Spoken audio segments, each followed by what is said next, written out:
Shalom saudara-saudara yang terkasih dalam Tuhan Yesus Kristus, selamat pagi. Renungan kita pada hari ini diambil dari Roma pasal yang ke-6 ayat 1 sampai yang ke-14. Judul renungan kita pada hari ini adalah Kemerdekaan Sejati. Patung Rebellious Slave karya Michelangelo, seniman ternama dari Itali, berwujud seorang pria tampan, bertubuh kekar dan berotot serta berperawakan tinggi. Namun kepala patung tersebut tidak tegak, seolah menggeleng dan tangannya terikat ke belakang oleh seutas tali. Tak ayal apabila banyak penikmat karya seni tertarik untuk menangkap makna di balik kontradiksi visual yang ditampilkan oleh seniman besar itu. Penggambaran sosok budak, sebagaimana ditampilkan oleh Michelangelo, mau tak mau menggiring pemikiran banyak orang sampai pada hakikat manusia yang bebas secara fisik, tetapi terpasung dalam mentalitas budak. Mentalitas semacam ini dapat ditemukan dalam diri banyak orang, termasuk orang percaya. Tidak sedikit orang percaya yang tetap tinggal dalam perbudakan dosa, meskipun telah mengalami kemerdekaan hidup di dalam Kristus. Realitas inilah yang memiriskan hati Rasul Paulus. Dia pun merasa perlu untuk membuka selubung kesadaran orang percaya, supaya mereka tidak menghambakan diri lagi kepada dosa. Rasul Paulus yakin jika Yesus telah memerdekakan, maka setiap orang yang percaya kepadanya akan benar-benar merdeka. Yohanes pasal yang ke-8 ayat 36. Baik fisik maupun mental. Pada tataran inilah kebebasan hidup sebagai orang yang menerima anugerah keselamatan beroleh arti yang sesungguhnya. Kemerdekaan sejati seorang pengikut Kristus pada dasarnya ditandai oleh kesadaran dirinya untuk berpaling dari dosa. Tidak ada alasan baginya untuk kembali menjalani hidup di bawah belenggu penjajahan dosa. Merdeka bagi orang percaya berarti terbebas dari pemasungan mentalitas budak dosa. Roma pasal 6. Jika demikian, apakah yang hendak kita katakan? Bolehkah kita bertekun dalam dosa supaya semakin bertambah kasih karunia itu? Sekali-kali tidak. Bukankah kita telah mati bagi dosa? Bagaimana kita masih dapat hidup di dalamnya? Atau tidak tahukah kamu bahwa kita semua telah dibaptis dalam Kristus, telah dibaptis dalam kematiannya? Dengan demikian kita telah dikuburkan bersama-sama dengan Dia oleh baptisan dalam kematian, supaya sama seperti Kristus telah dibangkitkan dari antara orang mati oleh kemuliaan Bapa, demikian juga kita akan hidup dalam hidup yang baru. Sebab jika kita telah menjadi satu dengan apa yang sama dengan kematiannya, kita juga akan menjadi satu dengan apa yang sama dengan kebangkitannya. Karena kita tahu bahwa manusia lama kita telah turut disalibkan supaya tubuh dosa kita itu hilang kuasanya, agar jangan kita menghambakan diri lagi kepada dosa. Sebab siapa yang telah mati, dia telah bebas dari dosa. Jadi jika kita telah mati dengan Kristus, kita percaya bahwa kita akan hidup juga dengan Dia. Karena kita tahu bahwa Kristus, sesudah Ia bangkit dari antara orang mati, tidak mati lagi. Maut itu tidak berkuasa atas dirinya. Sebab kematiannya adalah kematian terhadap dosa satu kali untuk selama-lamanya, dan kehidupannya adalah kehidupan bagi Allah. Demikianlah hendaknya kamu memandangnya, bahwa kamu telah mati bagi dosa, tetapi kamu hidup bagi Allah dalam Kristus Yesus. Sebab itu hendaklah dosa jangan berkuasa lagi dalam tubuhmu yang fana, supaya kamu jangan lagi menuruti keinginannya. Dan janganlah kamu menyerahkan anggota-anggota tubuhmu kepada dosa untuk dipakai sebagai senjata kelaliman. Tetapi serahkanlah dirimu kepada Allah sebagai orang-orang yang dahulu mati tetapi yang sekarang hidup. Dan serahkanlah anggota-anggota tubuhmu kepada Allah untuk menjadi senjata-senjata kebenaran. Sebab kamu tidak akan dikuasai lagi oleh dosa, karena kamu tidak berada di bawah hukum Taurat, tapi di bawah kasih karunia. Jadi bagaimana? Apakah kita akan berbuat dosa karena kita tidak berada di bawah hukum Taurat, tetapi di bawah kasih karunia? Sekali-kali tidak. Apakah kamu tidak tahu apabila kamu menyerahkan dirimu pada seorang, kamu sebagai hamba untuk mentaatinya, kamu adalah hamba orang itu, yang harus kamu taati, baik dalam dosa yang memimpin kamu pada kematian, maupun pada ketaatan yang memimpin kamu pada kebenaran. Tetapi syukurlah kepada Allah, dahulu memang kamu hamba dosa, tapi sekarang kamu dengan segenap hati telah mentaati pengajaran yang telah diteruskan kepadamu. Kamu telah dimerdekakan dari dosa dan menjadi hamba kebenaran. Aku mengatakan hal ini secara manusia karena kelemahan kamu, sebab sama seperti kamu telah menyerahkan anggota-anggota tubuhmu menjadi hamba kecemaran, dan kedurhakaan yang membawa kamu pada kedurhakaan, demikian halnya kamu sekarang harus menyerahkan anggota-anggota tubuhmu menjadi hamba kebenaran yang membawa kamu pada pengudusan. Sebab waktu kamu hamba dosa, kamu bebas dari kebenaran. Dan buah apakah yang kamu petik daripadanya? semuanya itu adalah menyebabkan kamu merasa malu sekarang, karena kesudahan semuanya itu ialah kematian. Tapi sekarang, setelah kamu dimerdekakan dari dosa dan setelah kamu menjadi hamba Allah, kamu beroleh buah yang membawa kamu pada pengudusan, dan sebagai kesudahannya ialah hidup yang kekal. Sebab upah dosa ialah maut, tetapi kasih karunia Allah ialah hidup yang kekal di dalam Kristus Yesus Tuhan kita. Nah, sekarang kita bahas ayat 1 ya. Jika demikian, apa yang hendak kita katakan? Bolehkah kita bertekun dalam dosa supaya semakin bertambah kasih karunia? Ini pasti ada latar belakangnya ya. Kenapa kok tiba-tiba ayat ini muncul? Ayat ini muncul sebagai reaksi wajar dari Roma pasal yang kelima ayat 20. Di ayat 20 ini dikatakan, tetapi hukum Taurat ditambahkan supaya pelanggaran menjadi semakin banyak. Dan di mana dosa bertambah banyak, di sana kasih karunia menjadi semakin berlimpah-limpah. Nah, sebelum kita menerima Kristus Yesus, kita tak tahu apa yang kita lakukan itu mendukakan hati Tuhan. Kan kita tidak kenal Tuhan. Karena tidak kenal ya kita tidak tahu. Kita mendukakan hati Tuhan, satu kita berbuat dosa. Ketika seorang berbuat dosa, yang penting itu dirinya senang, orang lain rugi, gak ngurus. Ketika kita sudah percaya Tuhan, kita mengetahui bahwa kehendak Tuhan adalah ketika perintah-perintahnya dilakukan, itu menyenangkan hatinya. Sebaliknya, ketika perintahnya tidak kita lakukan, maka kita itu mendukakan hati Tuhan. Nah, apakah seorang yang sudah menerima karunia keselamatan tetap tega mendukakan pribadi yang memberikan keselamatan? Tentu reaksi wajarnya harusnya tidak, bukan? Nah, kalau tidak, berarti tidaklah mungkin kita itu untuk mendapatkan kasih karunia, maka kita harus bertekun dalam dosa ketika engkau sudah percaya kepada Yesus. Lain halnya ketika orang belum percaya. Kalau orang belum percaya, memang dia berbuat dosa, tidak ngurus gitu ya.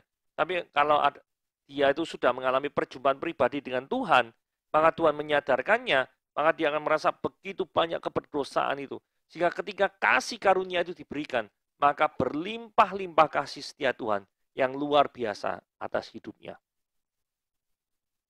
Oke, ayat 2 dan 3, sekali-kali tidak. Bukankah kita telah mati bagi dosa? Bagaimana mungkin kalau mati bagi dosa? Tidak mungkin hidup juga bagi dosa. Kalau mati bagi dosa, hidup bagi Kristus. Itu konsekuensi logisnya seperti itu. Setelah menerima penebusan Kristus, seorang itu harus hidup kudus. Supaya apa?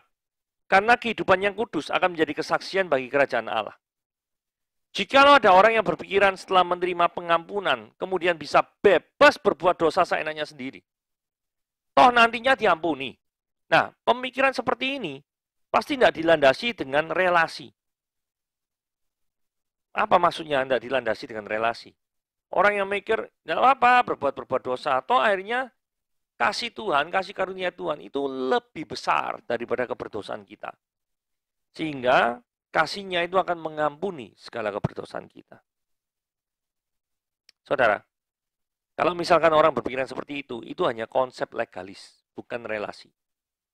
Saudara, jika kita memiliki seorang yang kita kasih, dan pribadi itu juga mengasihi kita. Ketika pribadi itu meminta kita melakukan A, B, C, maukah Anda melakukannya? Pasti mau, bukan? Karena apa? Karena Anda mau menyenangkan hati daripada orang yang Anda kasihi. Nah, Tuhan itu mengasihi hidupmu. Dan engkau juga mengasihi Tuhanmu. Apakah orang yang saling mengasihi itu ada kecenderungan untuk saling melukai? Jawabannya, tidak. Tuhan itu tidak suka dosa. Karena pelanggaran terhadap perintah-perintahnya itu adalah dosa. Dan kalau Tuhan tidak suka dosa, tidak mau manusia berbuat dosa, akankah kita tega hidup kita itu dipenuhi dengan dosa dan dengan sengaja mendukakan hatinya? Tidak, bukan. Itulah konsep yang berdasarkan relasi, bukan legalis. Ini ada istilah dibaptis dalam kematiannya. Maksudnya apa ya? Maksudnya itu disatukan dalam kematiannya terhadap dosa.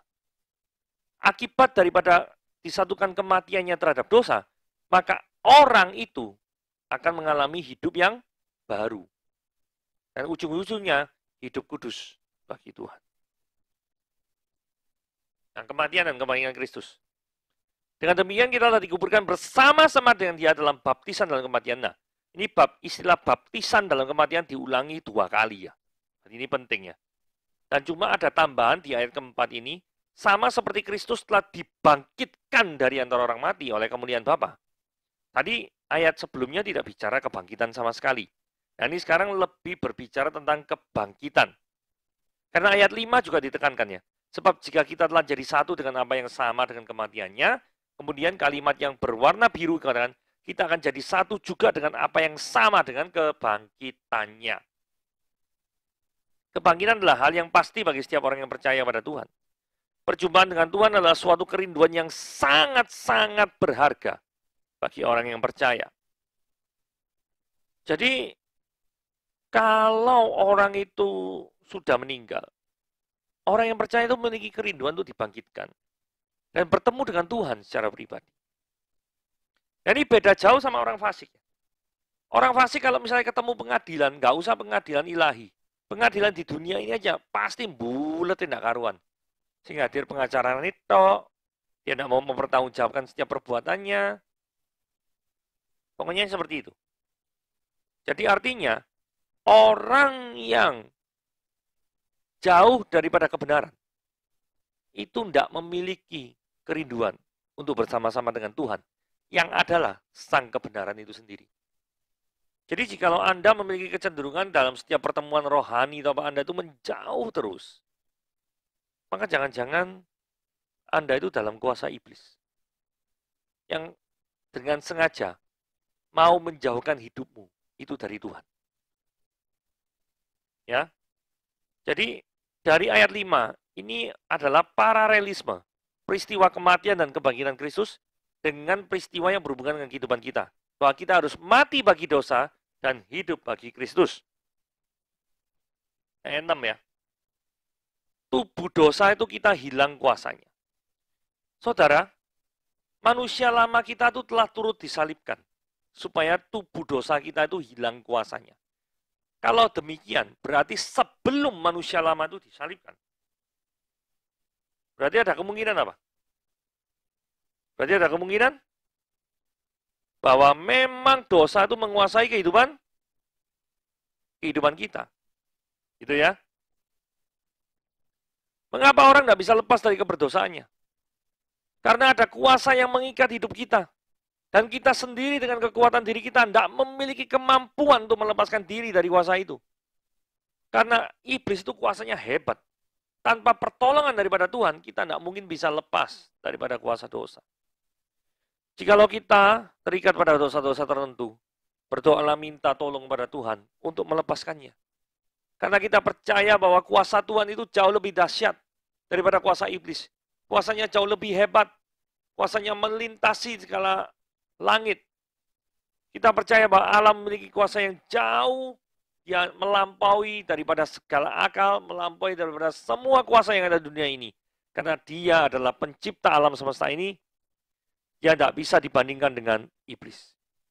Karena itu, jikalau Anda terkungkung, dan hidupmu terbelenggu, maka berdoalah kepada Tuhan. Karena tak ada satu belenggu pun yang tidak bisa dipatahkan oleh kuasa Tuhan.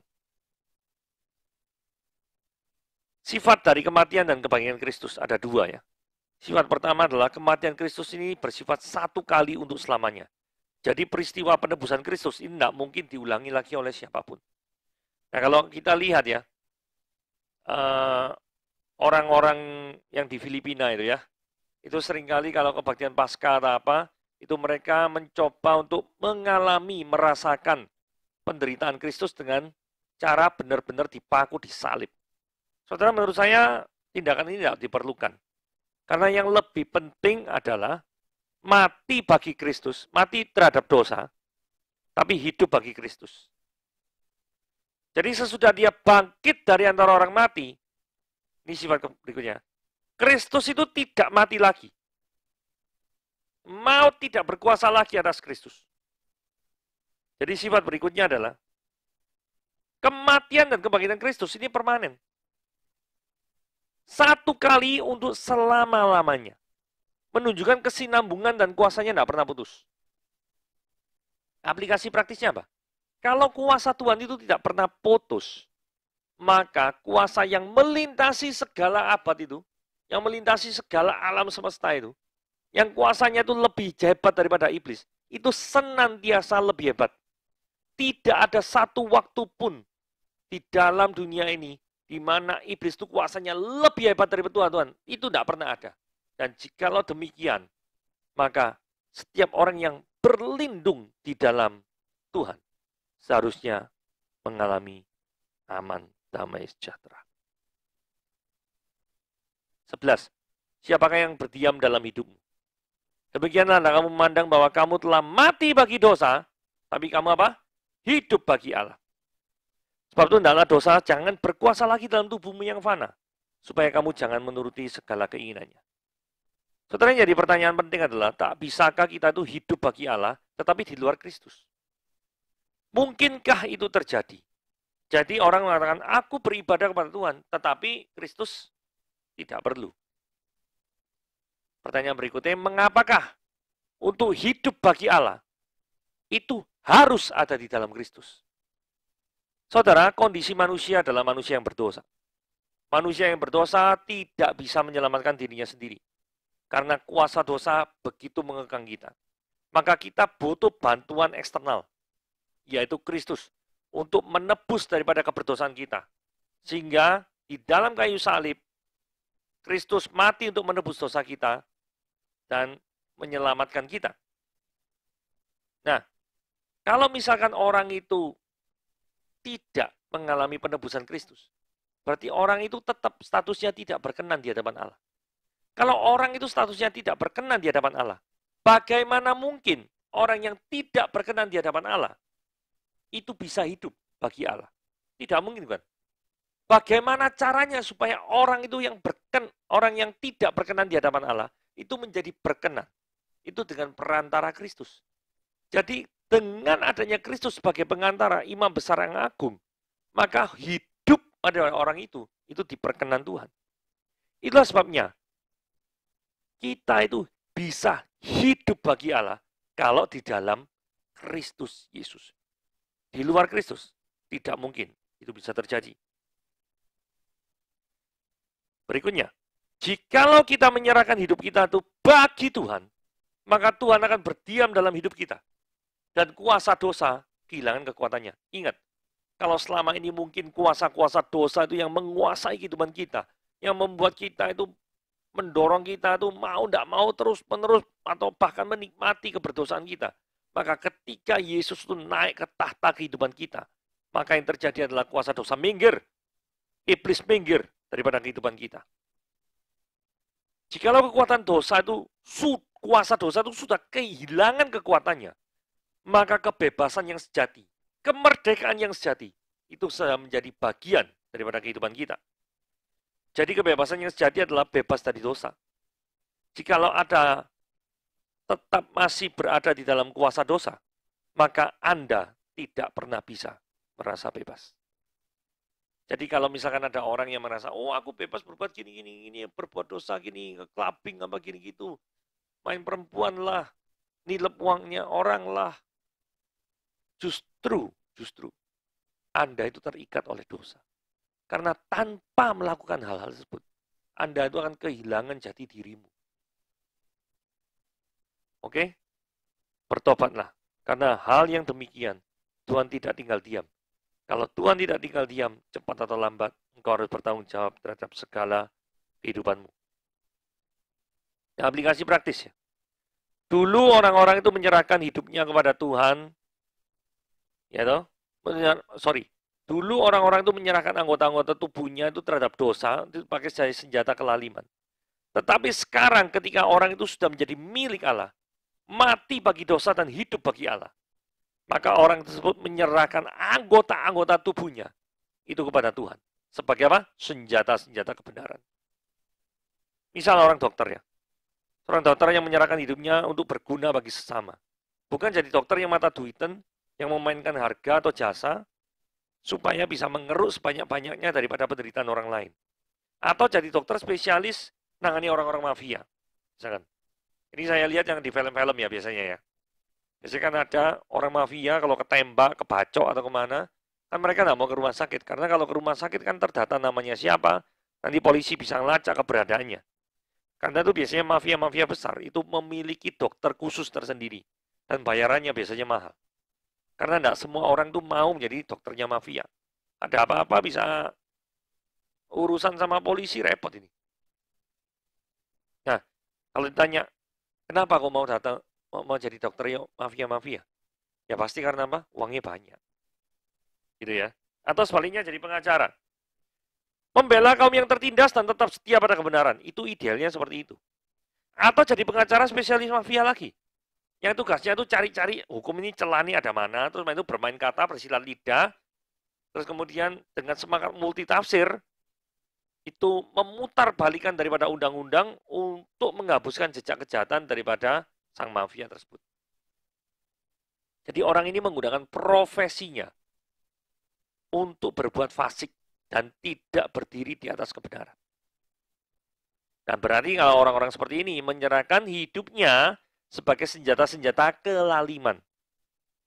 Gitu ya. Contoh kalau orang pandai bicara gitu ya. Apakah Anda menggunakan mulut Anda yang pandai bicara itu untuk mengabarkan firman Tuhan? Atau justru menggunakan mulut Anda yang pandai bicara itu untuk ngibuli orang lain? Tipu sana, tipu sini. Dan orang-orang akan tertarik dengan janji-janji manismu itu. Apakah seperti itu? Kalau misalkan bibir mulut kita digunakan seperti itu, maka bertobatlah.